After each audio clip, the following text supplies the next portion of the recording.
Good evening, good evening, good evening. What's up, family? This is Reginal Drummer, the peopleologist, coming to you live on this Sunday, on this Father's Day Sunday. I'd like to do a shout out to all the men out there. Happy Father's Day. I want everybody to like, share, subscribe to the Atlanta media over here, Square Mile Media Atlanta. We definitely want to get those subscribers up. We're contributing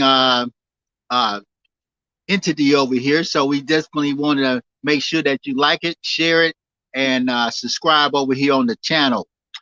Tonight, part of staying ready is always being ready. But when you look at today, we always focus on some things that can help the community, things that can help families, can help people in general, because if we don't have to get ready and prepare, we can be in position, so no matter what the situation is, we can be ready. A lot of times we focusing on survival. I got a couple military men here already that's going to be joining me a little bit later this evening, but that's not what we're focusing on. We're going to focus on recognizing men. And a lot of men are standing up in the gap in the community. A lot of times men don't get the recognition. They don't get the pats on the back. They don't get the thumbs up. They don't get the high fives. They don't get the recognition to let people know that they're doing stuff to help their families and help their community. So we're going to take it upon ourselves to think about some things that men are doing. When they're standing in the gap, dads are on duty. Dads are on duty. Dads are on duty. I got a couple of brothers that we actually go into the schools, have different ministries that we set up, dealing with people, sharing food around the city. So many things that men are doing, whether it's a biological dad, an uncle, a nephew, the barber. All these men are in position to help people in the community. And at some point, some male has shared something with you that could be can be helpful in your future situation. So I'm gonna bring the fellows, because I can talk all day, but I'm gonna bring a couple of the fellows on board and let them introduce themselves, and we're just gonna have a good conversation and talk a little bit about who we are and what we do in the community, in the family, and things of that nature. What's up, guys? How y'all doing? Happy Father's Day. All right. All right, Reggie. Thank you, Reggie, for having us on. Yes, sir. Well, I guess we can start at the top. Either Doc, James. You can introduce yourselves. Let the audience know at least who you are. I know we've worked together on so many things. It's hard to put a name around it, but just share a little bit about yourself. Well, you know what? Yeah, tell them. Introduce yourself. Tell them a little bit about yourself and that type stuff. Okay. All right. You want to go ahead on first, James? You can go first, Doc. Okay. Well, first of all, hello to everyone. My name is Donald Wooten. They call me Doc, D-O-C. I'm originally from Goldsboro, North Carolina. That's where I hail from. But I'm retired now, and I'm living down here in Fort Myers, Florida. But prior to that, I lived there in Southwest Atlanta, and I had the joy of meeting Reggie and James, and the friendship and the brotherhood and the love is just continually flowing. And even though I'm down in Florida here, well, my story goes back a little bit to whereas coming up from North Carolina, I I joined the military at a young age, and I served in the United States Army for 21 years, and I was an instructor in the Army. But through it all, there's always been positive role models in my life to help guide me and show me the way from a boy, young man, to where I'm at now as an elderly man. But through it all, the thing that I saw was instructions. There are instructions to life. And we always have the choice to follow the instructions or go a different way. But there are instructions for success as well as instructions for failure. And I want to thank all the men, to including my dad, who is deceased, for all the instructions that they have given me along the way. And that has placed me in a position to lend myself to give instruction to the youth and the men that are following behind me. One of the things that I do with my church that's still located there in Atlanta is a men's ministry that we have. And it's about taking good men and making them better men for God. And we do that by showing brotherly love and concern for each other and following God's love and instructions to life. So with that said, I'll turn it over to Brother James and let him have it for a bit.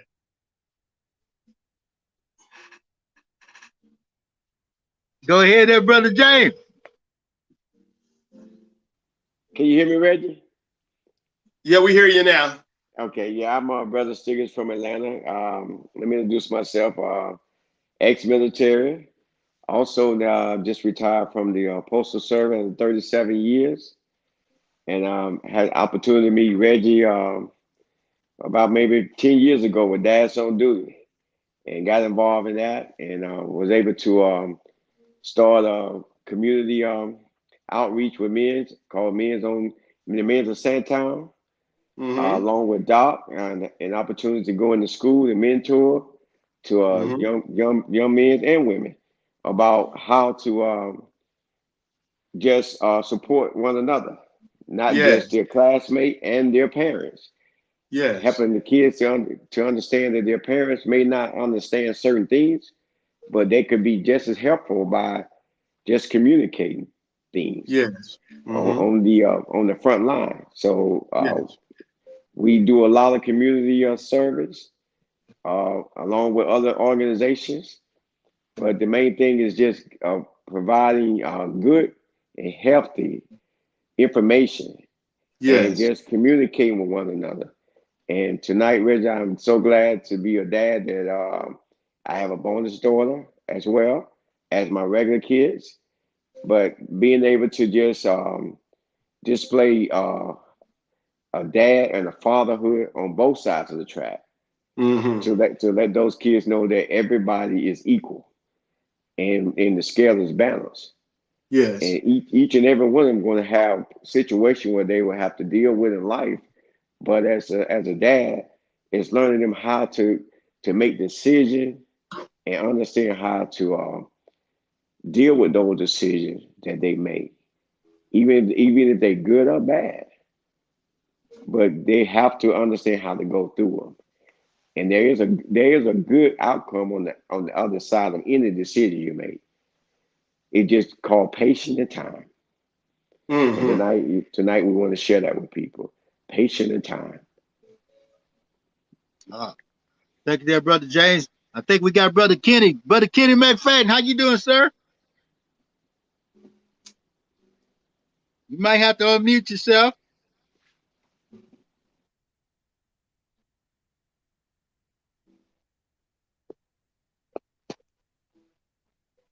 Brother Kenny, can you? Okay, dear, can you hear me? Yes, Can you sir. hear me? All right, I Yes, sir. apologize, y'all. I'm at a celebration, so it's loud in and out. So I just wanted to say I was glad I get a chance to be here with y'all and celebrate. Hope everything's going good for you guys.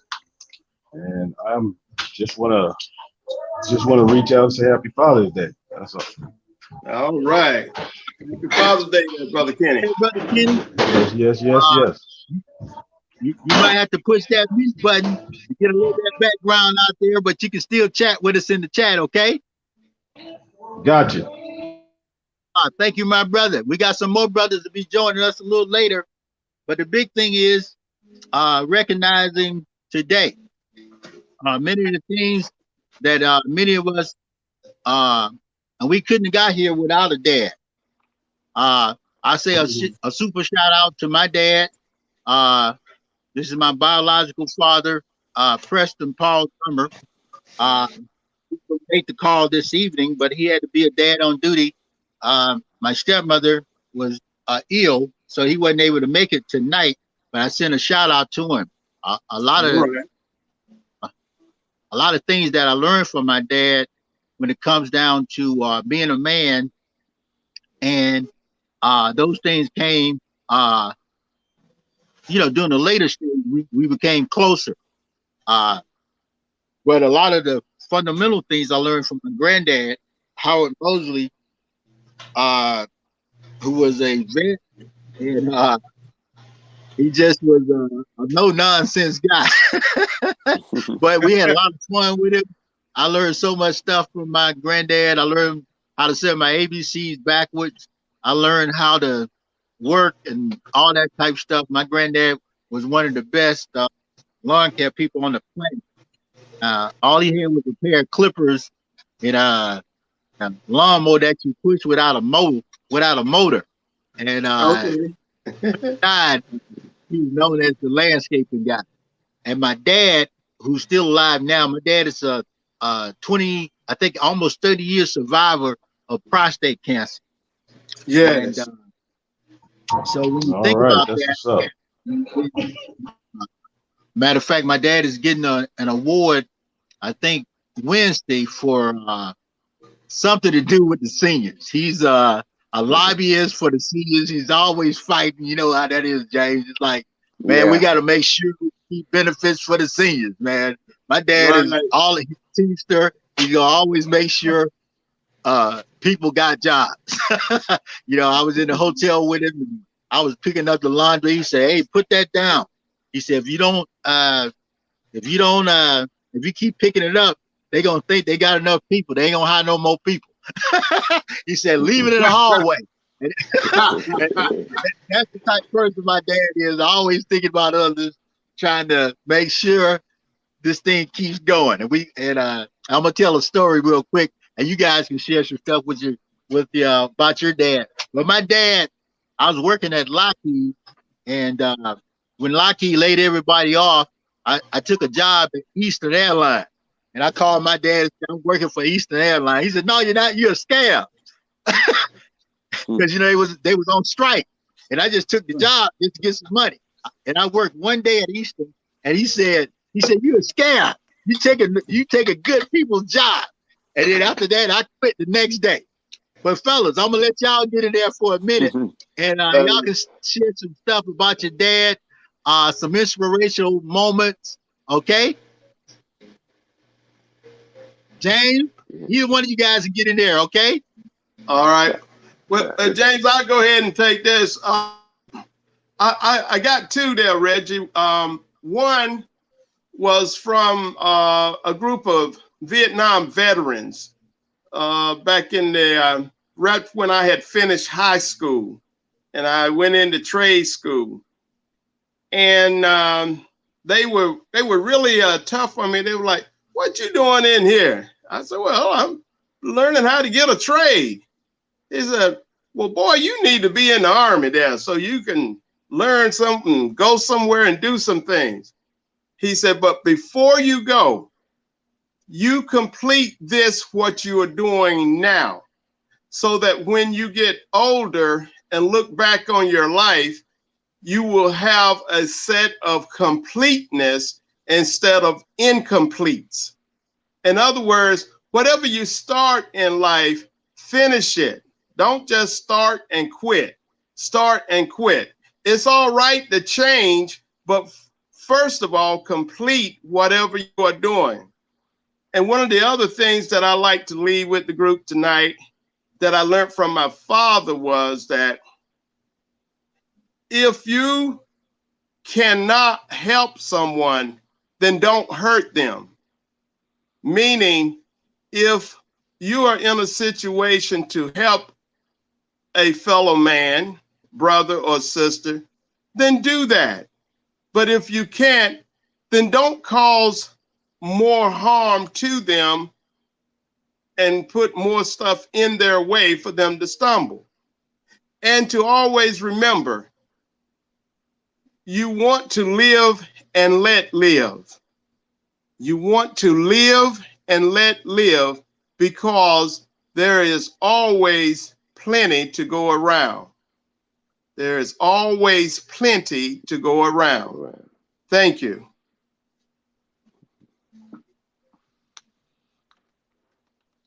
Well, Doc, I'll jump in there, man, and I have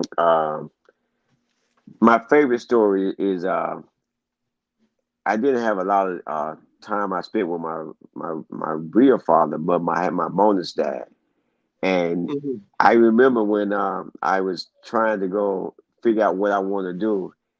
And like you said, Doc, he was like, "Well," I said, "Well, I'm thinking about going to the military. I don't know what to do. I'm kind of skinny. I'm kind of short." And I remember him telling me that, "Hey, it's all about you. If you give your best, Yes, nobody can take that from you."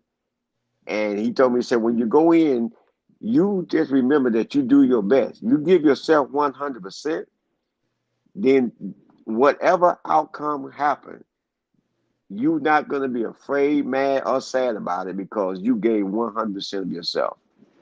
And I remember going in and I gave 100%, and I was able to do 3 years, get out with an honorable discharge, and I gave mhm, 100% of myself.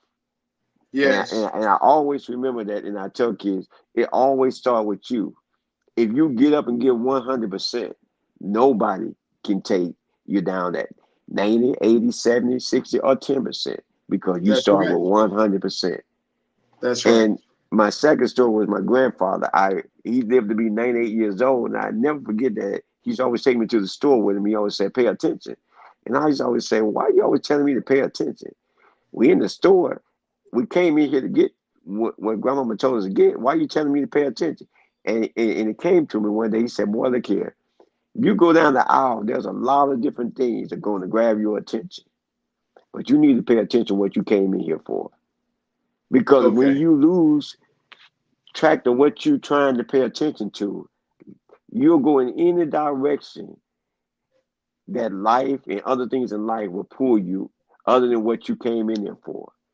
So I try to let people know, pay attention to what you're doing. If you have something, goal, something that you want to do in your life, pay attention to that because the world will get you off track if you're not paying that's attention. that's right, James. That's right. Yeah, that's all I had to say tonight. Okay, okay. You know, brother James, uh, and brother uh Doc, and I know brother Kenny, you were close to your dad. I would see a lot that you shared. Uh, I don't know if the other brothers, uh, your dad's still alive. No, he's passed. It's been 5 years from cancer, and I was Okay. his caregiver. I was his caregiver till the end. I Yes. was blessed to be able to do it. But what he taught me was character. He taught me the most about character. He told me a Yes. story that I was not able to even understand. When he was in Korea, he was stationed over there, but him and all his friends were there, but his friends were going to town every weekend. But he would stay until Sunday, and then Sunday he'd get dressed up and he'd go into town. And nobody ever knew what it was until one day they asked him. One guy asked him, "Well, what you do when you go into town?" He said, "Man, you can go with me, but you gotta get dressed up and you gotta act right." The guy's like, "Oh, he had no idea what he went into town. They up in front of the church. He got off and went to an orphanage to spend time with the kids in a country where he didn't really he said, I know, Brother Kenny, you got man, a lot of background noise in there. I know you got a good story to share, but yeah, we got that party in the background, my brother. Let me. Okay, hold on. Let me switch room. You can step outside and get back with it. No, I need to step in. I need to step inside. Okay, how about this? Is that better? Okay, That's a so little check this better. out. Yes, sir. Okay, so he went into town every Sunday, and he got one guy to start going with him. When they got there, he ended up going to an orphanage, and they spent all day with the kids. He liked it so much. He went back and told everybody else. From that point forward, everybody went every Sunday to spend time with the kids in a town, in a country that they didn't speak the language. Man, wow. How do you follow that? How do you live up to that? You know, you can do your best, but that's my inspiration right there. That's my father, my best friend. Whoa, to this day. That's good, Kenny. That's good. Now, James and Doc, are your father still story. alive or what? And to this day, I just work on my character, be like that. Yes, yes. And spend time with kids. No, Reg, my father is deceased. My father's deceased. Reggie, my father's deceased too, man. But I have one bonus father that's still living, and one of my other bonus fathers is deceased. So I still talk to my other bonus father. Okay. You know, when you still have them around, that's a blessing. Yes, it is. It is. You know, I can, like I said, I talked to my dad earlier, and he would have been on the call this evening, and he's still handling things. And matter of fact, my dad just picked up a new ride, you know, a new Cadillac. So he driving down to Disney World on Wednesday. You know, you can't stop him. You know, and hey, Reggie, it's just like you said. His dad's on duty. Dad's on duty, no doubt. Yes, sir. Yes, sir. But what's a memorable moment either you gentlemen can share with the people out here from your dad? For me, Reggie, is I always think about how my bonus dad, we spent time, man, taking, we had a Volkswagen, man. There's moment of taking that motor out and explaining everything to me, man. How to be equipped to understand how to deal with the automobile and the function of things in life.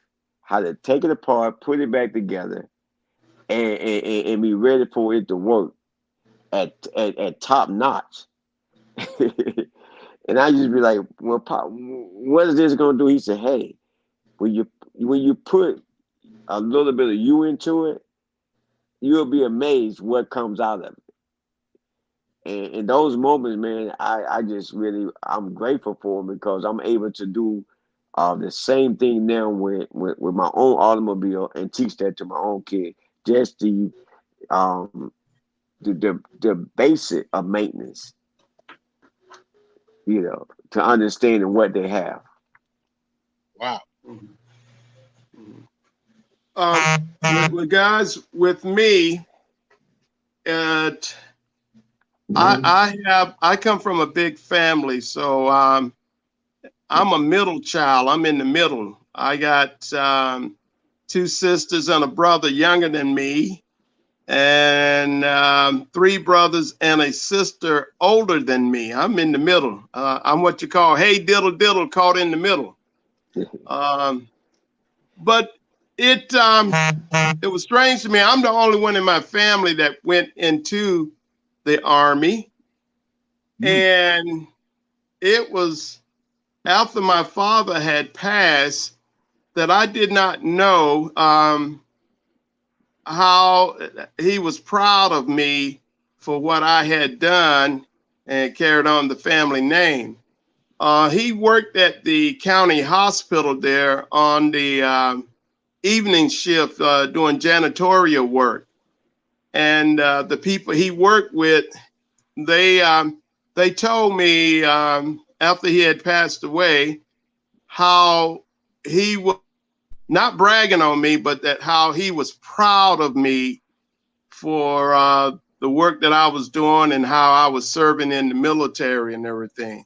And I did not know that he thought of me like that. And it made me feel good that I made him proud in the service that I was doing. So that sticks with me today, and it pushes me on to do my best in whatever I say and do. And again, like I was telling you, those instructions for life, how to be a help to someone, not a stumbling block. Thank you. We had a question out there. As a father, what are some lessons learned from your children? I mean, what have you learned from your children? I've learned that from my children that you have to listen, and you have to allow them to deal with the decisions that they make. But at the time, if they fail, just hold them up. Just pick them Yeah. back up and say, hey, continue on. Because we sometimes want them to do what we want them to do, but sometimes it's good to take a step back and just say, hey, I'm here. I hear what you're saying. I support the decision you made, and I'm here whichever way it goes. And I've learned that has been a great help for me to be able to communicate with my children. Mm-hmm. James, I like that. This is Doc.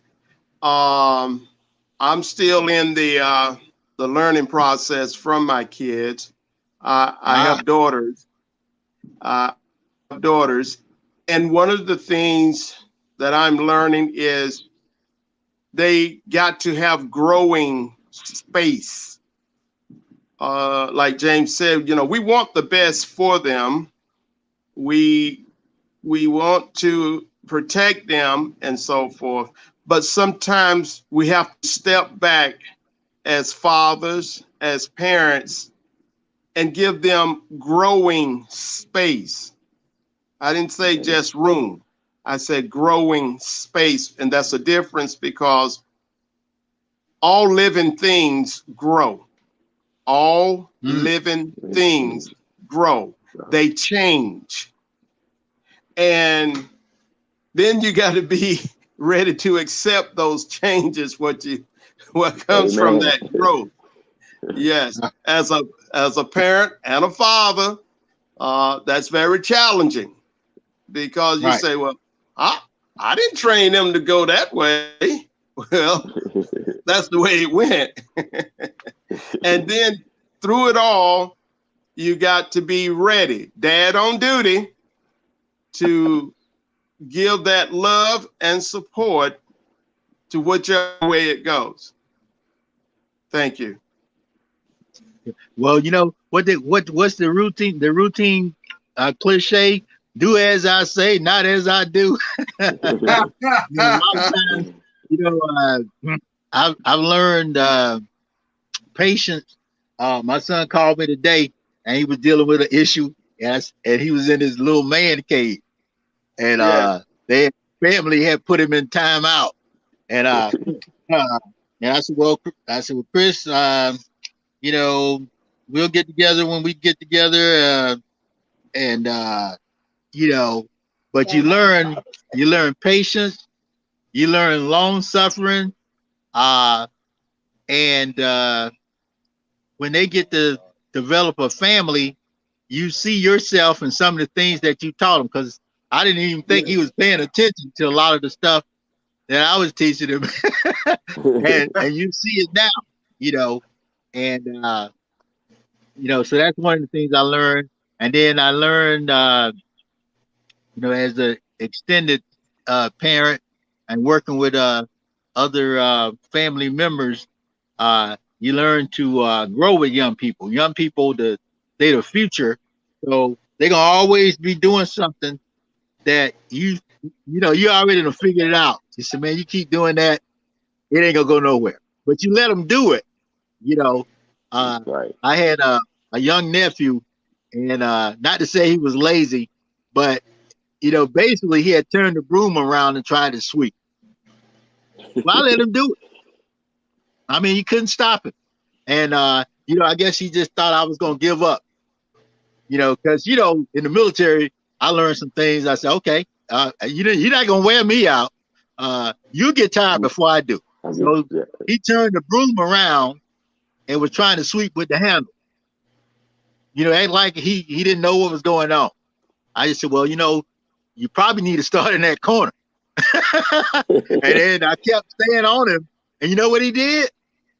Probably after 30 minutes, he turned the broom around and started sweeping like he had some sense. Now, I didn't have to yell at him. I said, well, what happened to the other way you was doing it? I was so patient and able to endure that he didn't pull that with me. But he would do things like that, you know, whatever it took to try to get out of work. And they always knew if he came with me, you know, that's what you wanted to do. That's what you was gonna do. And you was gonna give in before I gave in.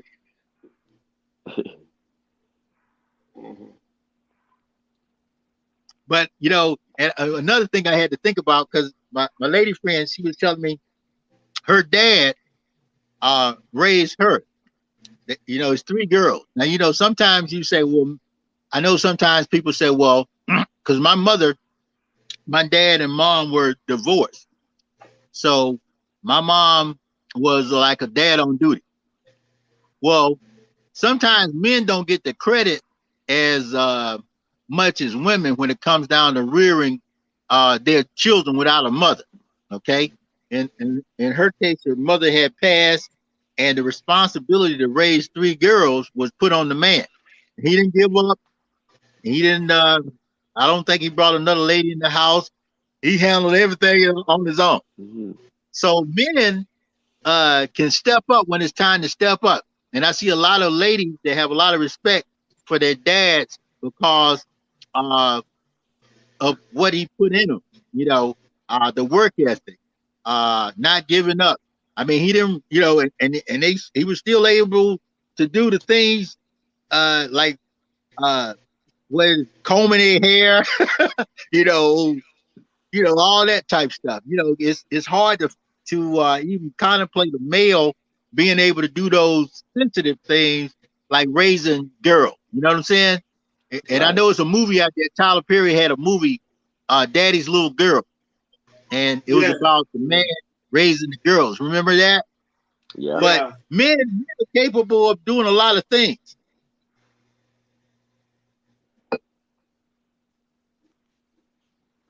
think uncles are. Oh, and we had when you look at, like I said, men, and that's men raising young ladies. but also we've had so many males. You know, you get aunties get credit, uh, big mama get credit, but you got uncles. They are so important in the family structure, and we don't get the recognition. But my brothers absolutely hold it down for the family. So we talking about Yeah. uncles. You look at men, uncles, you know, uh, taking the lead to make sure the family is safe. And I know you guys are in the uncle position. We somewhere as an uncle. Have you ever Yeah. had to take the lead in the family position outside of your own family, whether it's a sister or brother, to come in there and maintain some you know, check stuff and make sure that stuff gets done? Oh yeah, oh yeah. I remember when I learned how to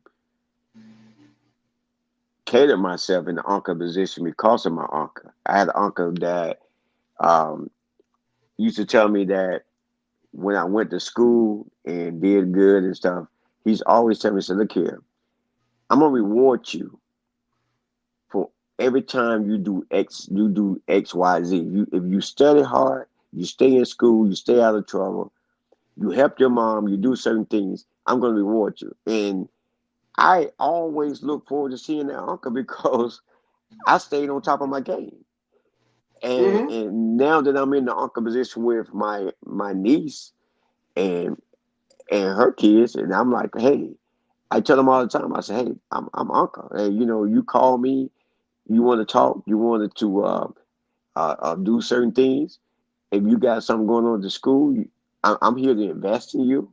I'm here to make sure that I uplift you. So that, like you said, Reggie, that uncle game, man, is when you have to take on that position. It's good when you already been prepared for it, Mm. Mm-hmm. and you can go in there with an open mind, open spirit, and an open heart to do exactly what you would do for your own kids, and you don't have to second guess yourself.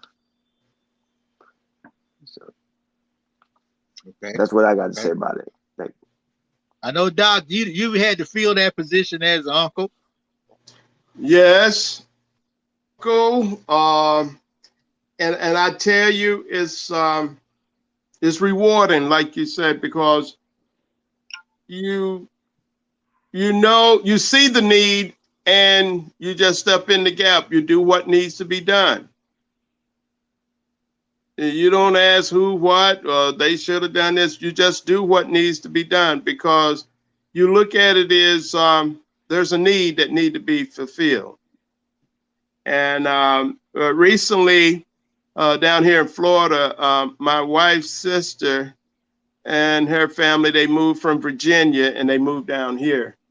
And so I had to step in as uncle. Okay. And it it felt good. When you're dad on duty, you're ready. That's why God gave us these shoulders. Our shoulders are broad to carry the weight of many. Just a few of us but we do for many. And I did what needed to be done.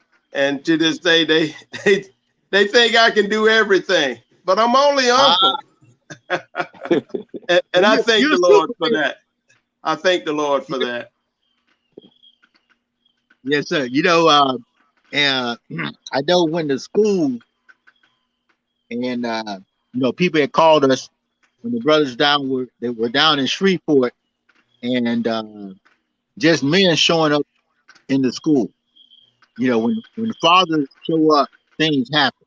Uh, the school, I forgot the school we were at, and there was a second and third graders raising hell.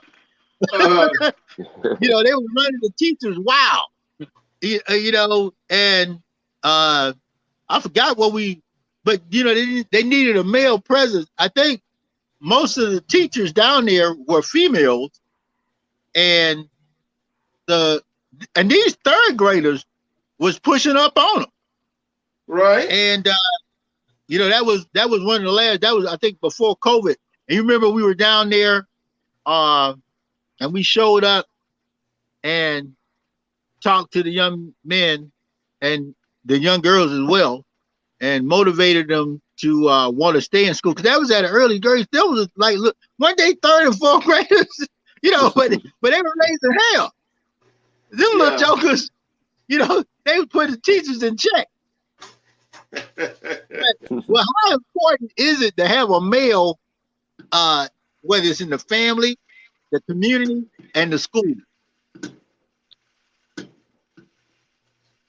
Yes, that's amazing.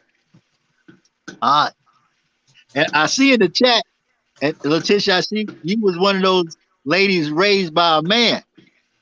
That's good. Yes. So men are capable of doing a lot of things. I think when they bring daddy back out the closet, you know, and I know sometimes it's difficult. I was talking to your brother earlier today, and he was kind of depressed. He said, "Drummer, I don't even think about Father's Day. I lost custody of my kids, and you know, that put me in a situation where, you know, I'm just not feeling Father's Day." That's a Right. good story. You have that, Letitia. Your dad was everything. He was self-employed. He raised the family on that one income. 42 years in business. Passed away at 72 years old. And I know you guys still miss him. You know, that's a role model when a man can have his daughters, you know, talk about him long after he's gone. But you know, we have to encourage each other, because sometimes men feel like they out there by themselves. Oh, Mm-hmm. and you know, when you feel like you by yourself, like the young brother I was talking, he was in his 40s, and he was like, "Man, I don't celebrate dads on duty, big aunt. They done took all that from me." But I was sharing with him. I said, "Well, you gonna always have your family. You know, it's kind of hard sometimes uh, to talk to people, because I'm not a counselor, and I know it's a question in the chat. They said, "What is Dad's on duty? Is that an organization?" Uh, but for the question out there with the viewer, it's just like the brother that called me. A lot of times, as a person, we identify ourselves as dads on duty. We're mostly elderly, not elderly, but older men.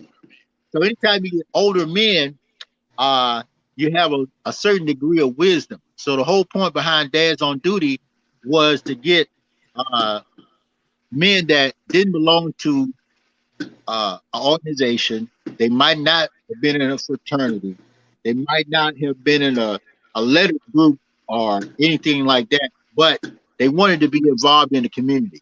They wanted to be able to come in and have a voice. And some men might not even have had biological kids, but they Mm-hmm. felt the need to make an impact in the community. So that's one of the reasons we started Dads on Duty, because it was a void. You know, guys, so I don't have no kids, drum. I don't know. I ain't never been to a PTA meeting. And, you know, you could get guys, just regular guys, they could get involved in the community. That was one of the reasons. And I think that was back in 2003 that we created Dads on Duty.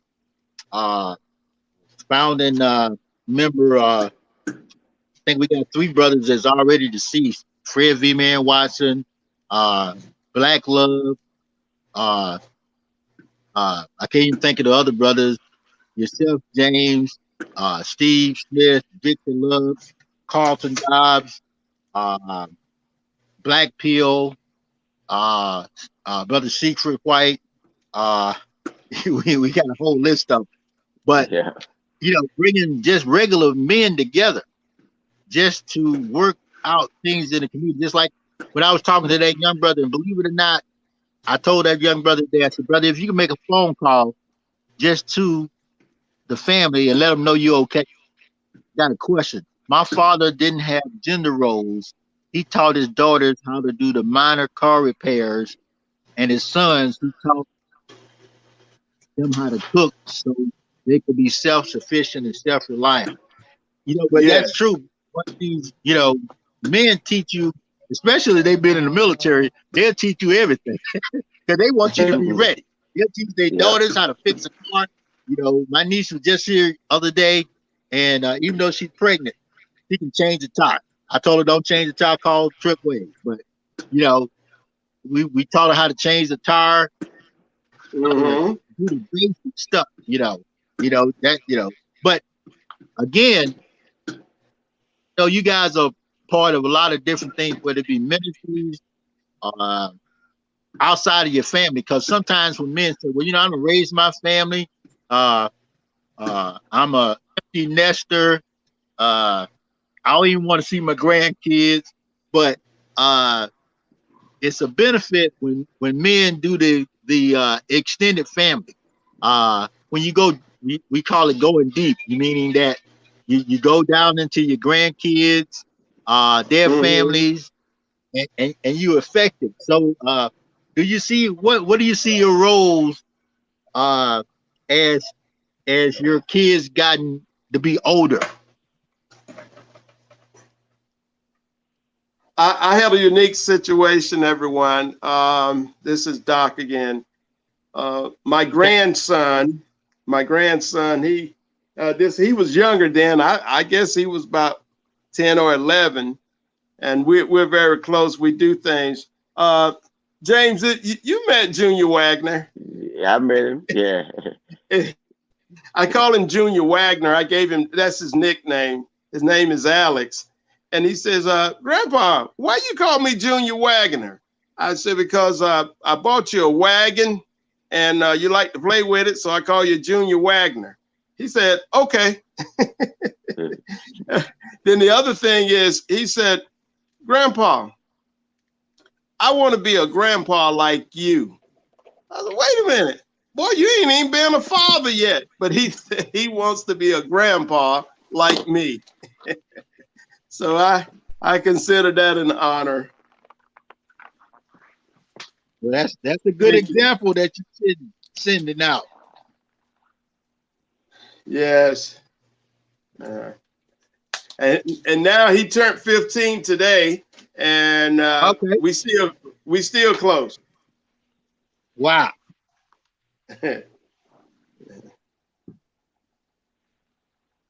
Yeah. Well, James, where do you see your role? I know you just retired and you got a lot of time on your hand. What do you see your role as a I don't know if you're a granddad yet or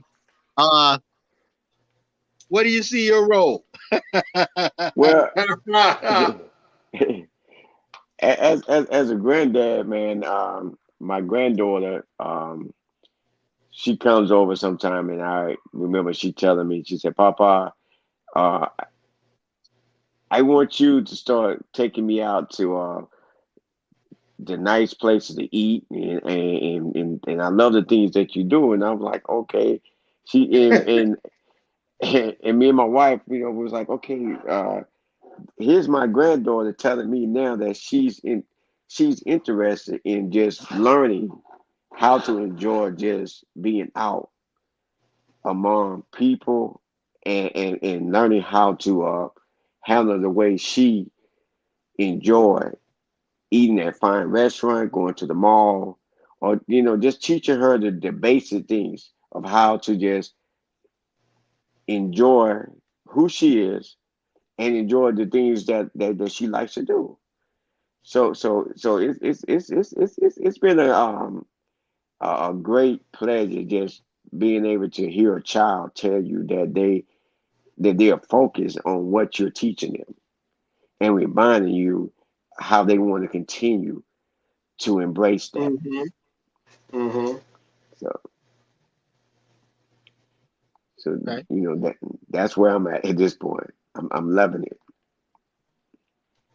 And I guess another question would be, just as men, because I know a lot of times just people look at it and they say, well, especially black men, they say, well, they're not involved. Uh, and then I see guys like yourself that go deep. Uh, Doc, James, even Brother Kenny, doing stuff for your, not just your family, but for extended family. You know, when you go into your Mhm. community, when you go into your church, your temples, and your mosques, and a lot of the work that you do. So, as a male, what are some of the, uh, I guess that we could say, extracurricular activities that you all do in the community? Well, for And me, don't be modest, guys, because I know the men of Sandtown out there serving meals for the seniors. You know, yeah, yeah. he's within the neighborhood. Yeah, well, what are some of the things you guys are doing? You know, as men. Well, for me, Reggie, that's I started with Dads on Duty, like you said, and then I created the Men's of Sandtown, and within inside my own community, getting black men in the community to become more aware and more supportive of what's going on in the community.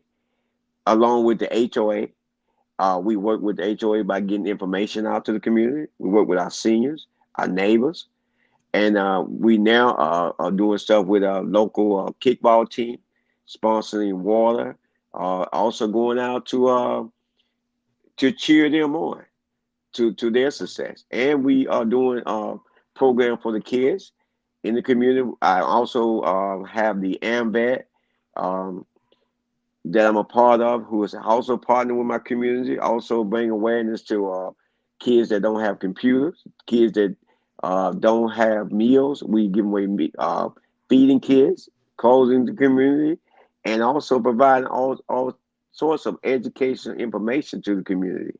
So we're constantly out there letting the community know that there are black men, dads, they are on duty, and not just only for our family, for all the communities. And we're not just in my own community, Reggie. We also have I have guys like yourself, Reggie, that Doc, that's in Mhm. Florida. I have Mhm. other guys in other communities that have partnered with us. So we're community based all over. So we're not just one community. We're all community working together. So it doesn't matter where if one of our guys need assistance or help or whatever, we go there to that community and partner up with that man and stand on the front line with him and his community. Mhm. So these are things that we are doing that, um, and then the money that we raise, Reggie, we give all that back to the community. None of that goes to us. So we also host event for our entrepreneurs in the community to so that they don't have to pay money out of their pocket, and we help them to recruit customers for whatever their service is to bring to our community. So Mhm. these are things that we are doing, and we're not waiting on anybody. We are just dads on duty working in our community. Thank you. Mhm. Well, for me down here in Florida, I'm still connected to Atlanta through Reggie and James there. But some of the things that I'm doing down here in Florida and in my community, it's amazing that I was with the men of Sandtown there in Atlanta, and now down here in my community with the HOA, I work with them into making it a better place. Where here's the thing, guys, wherever you go, you try to make it better than what you found it. And remember, if you can't be a help, don't be a hindrance. That is really important. And don't sit on the sideline, but then try to be a Monday morning quarterback. What are you doing to help the situation? If you can spot what's wrong, what are you doing to correct it? So one of the things I do, I help out with the community here with the HOA. I support that. And then also I have attached myself to a veterans organization here in the Fort Myers area. and I assist in counseling vets that's going through a hard time, just need a shoulder to lean on, and I support that. And I also do substitute teaching down here in the county with the Okay. school system, just like what we used to do there in Atlanta, go into the schools. And I find myself being more of a public speaking to the classrooms than just being a teacher. And it seems to have an effect on the students that someone care and has experienced some things in life of what works and what don't work. And I do that with the school system. And I still support my local churches as well as my church there in Atlanta. And wherever a broken heart, a broken spirit, a man, woman, child, boy, girl, that I can be a help to, then this life of mine, old Doc Wooten, will not have been in vain. Thank you. Ah, Hey, appreciate you, Doc, Doc. don't forget about the man ministry that you started also that we Oh, were part of out of Atlanta as well. yes, and we do the men's ministry the fourth Saturday of every month, where we do a call in like a Zoom call, and we speak on different subjects that's empowering to men to help us be better to ourselves as well as to our families, our communities, to try to make the world a better place. God knows in these days and time, this is what we need. Some solid discussion about how to do better and be better. Thank you. Oh, yeah.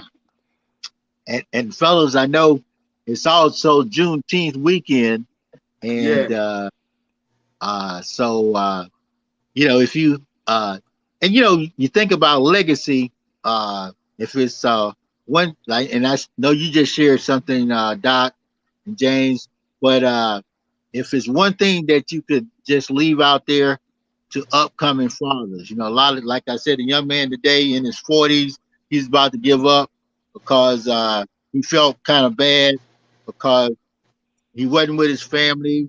I think his old lady was trying to get child support, and he was feeling some kind of way. And some of Yeah. these guys now, they take they can turn it into a violent situation if they're Yes. not with the kids. Uh so what's one of the things you would like to leave to young fathers, young men coming up? I like to say to young men is that every step you take in life start with the decision that you have to make, and that decision is always going to be the starting point of what's good or what is going to be the outcome of what your decision is. What bad, but don't look at that decision as a failure. Every decision has a, a point where it will start and end, but you have to continue on with it. And that's the way life is. You start with a decision, but you got to get to the end of it. We often quit right after we start. We quit soon as some start coming up. We quit. That's not how a decision is dealt with. A decision go all the way to the end. Mm-hmm. And if you make decisions and go all the way to the end, you will be amazed at the outcome. No matter what life deal you, the outcome will be better than you ever thought. And that's what I'll leave with that. Okay. Thank Very you, good, brother. James. Very good. Brother Reg, I'll be real quick with this. I'll say this to anyone man, woman, boy, child, or girl, that in life you're going to have challenges. You're going to have some challenges. And I want you to understand that through your challenges, that is what is the forming of who you are, your character. In other words, my friends, you cannot have a gain in life without a loss in life. You will never know what it's like to be up if you've never been down. You'll never know what it is to have something if you haven't lost something. That's just how life is. Now, if you want to change the dynamics of that, now you are dealing with things you have no control of. And when you are faced with life situations like that, and this is easier said than done, because this is where the real work come in. This is the forming of your character. You have got to find within yourself, and in that situation, you have got to say, what am I supposed to learn from this? Am I supposed to learn patience, to learn what it feels to lose something when all is against me? And that is when I say, rest, take a break. But don't stay there too long and get about the business of living. Thank you. Man, thank you. Great words of wisdom on this Father's Day weekend, Juneteenth. Fellas, I definitely thank you. And I thank for everybody that was in the chat. Andy Clyde, I know you couldn't get in there, but I see you in there, brother. But when we look at the impact of men on the family, on the community, and the world at large, it's encouraging to know that we make mistakes and don't never give up. I know sometimes we used to say, try, they say men don't cry, but men do cry. Men are very emotional. Men go through the same things that everybody go through. A lot of times, especially black men, we would do those exercises, James, where we had brothers to release a lot of the stress, the pressure that they had on them. A lot of times when you look at your family, like the young brother today, and had the opportunity to share a prayer with the brother. I don't know if we really changed his life, but the brother did call his family. He called his mother. He wasn't connected with his dad, but he was able to call his mother, and his mother talked to him and calmed him down. His mother told me, she said, "I'm glad you talked to my son." This is mother. That's well, and I was just happened to be in position to be there for him during that moment. But a lot of times, a lot of men have someone to fall back on. That's right. And that's why it's critical. Groups, organizations, whether it be Men of Sandtown, ministries, we encourage young people to be engaged. Sometimes coming out of high school, you might not have a social group that you're a part of. Sometimes you're not connected to a church, a temple, or a mosque, or you're not connected to a group of young men, whether it be a boys club, or YMCA, or something like that, or an opportunity to go into the military or go into college and meet some more brothers, fraternities, and things like that. So a lot of brothers don't get that opportunity. So they don't have nobody to fall back on, to talk to bounce stuff against. You need mentorship. Just like a lot of times, we talk to each other. You guys keep me in check. I can run some stuff past James. I can run some stuff past you, Doc. And we keep each other in check. What's the thing? Men sharpen steel. That's right, brother. That's right.